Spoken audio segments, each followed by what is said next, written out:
O eto, pakinggan po natin dito si Willie Ray Villame na kung saan maraming nagalit sa kanya na netizens dahil sa ginawa niya. Ang sabi ng iba, kabastusan daw. Hindi daw dapat na tumakbong senador. Nako, eto panoorin po natin at kayo na pong bahalang humusga kung iboboto nyo ba. Bilang isang senador at kilala kayo sa pangalang Kuya Will, bigyan niyo po ako ng isang batas man lang na kapag nagsabi itong batas na ito, si Kuya Will yan. Okay, magandang tanong yan. Ha? Una, maiangat talaga ang buhay ng mga Pilipino.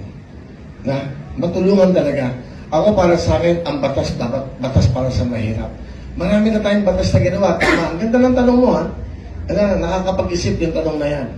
Ikaw, ano sa tingin mong batas na gagawin ko? Babalik ko sa'yo. Ikaw, baka may suggestion ka. Hindi po ako senador. Hindi. Ikaw ba? Kasi isa kang mamamayang Pilipino. Ano ba sa tingin mo ang dapat na batas na gawin ko para sa mga kababayan natin? Bakit ako sa ganito? Hindi kasi nga, gusto kong makinig sa inyo. Ayan, si ate. Okay, yan. Gusto kong makinig sa inyo para tama ito, ha? Tama itong tinatanong niya sa akin. Para pagpunta ko ng Senado, isa to sa mga tanong nung ako'y di ba, nagkakampanya. Yan ba? Yan ba ang gusto nating maging senador? Siyempre pag tumakbong senador, karamihan ng mga katanungan kung ano yung plataforma niya, kung ano yung magagawa niyang batas. Tapos pag tanungin mo, ibabalik lang sa'yo. Sasabihin, kung ano yung gusto mo, ikaw yung tatakbo. Diba? Hindi naman yung tao na nagtanong sa'yo ang magiging senador kung manalo. Ikaw. Kasi, ano bang reason kaya ka tumakbo? Ano bang reason? Kasi meron kang gustong magiging batas na makatulong sa mahihirap. Hindi yung maghihintay ka doon sa mahihirap kung ano yung gustong magiging batas kasi ikaw dapat yung nakakaalam. Kahit anong sisigaw ng mga gusto na mangyari yan or kung ano yung proseso, malay ba ng mga yan kung ano yung pamamaraan o paano gawin yung batas na yan kung hindi kayo lang nakakaalam. Tsaka bakit pa natin tanungin yung iba kung ano yung gusto? Nandito ka naman sa Pinas, alam naman natin kung anong problema dito. Tatanungin mo ba yung tao? Ano bang gusto nyo? Ikaw na nga yung tinatanong. Kaya maraming nagalit sa'yo ngayon. Kayo, sa inyo, kung approve sa inyo yung sagot ni Willie, kaso nga lang karamihan ay mukhang hindi pa nga nanalo biglang senador, mukhang lumabas na yung mga banat niya dyan, nasablay naman.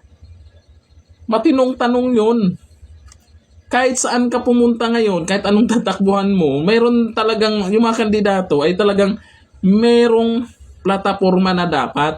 Hindi yung, gawin nyo muna akong senador. Bago nyo malaman kung ano yung plataforma ko. Hindi ganon, Willie. Pagdating sa pagtulong, wala tayong question dyan kay Willie. Hindi natin mga question yan kasi marami talagang natulungan. Yun nga lang, paano pag naging senador yan? Yan nga sinasabi ng karamihan. Dapat pag naging senador, yung may alam naman sa batas, hindi yung pagdating sa huli, pagtatawanan na lang sa Senado. O kita nyo naman yung mga binoto na itong nakaraan. Sikat nga. Binoto dahil sikat. O anong nangyari? Pinagtatawanan lang. Dito pa lang, naku, nakarami ka na. Alam nyo, nakarami na ito si Willie Ray Villame. Dapat hindi na ito magpa-interview. Lalo na. Mukhang maraming mga Duterte supporters na mukhang nadismaya sa'yo dahil doon sa kumakalat na litrato na kasama mo. Ayun Sana paano kami magtitiwala sa'yo? Tapos ngayon, tinatanong ka lang, itatanong mo din doon sa nagtatanong. Sa tingin nyo, tama ba yan? Comment tayo dyan.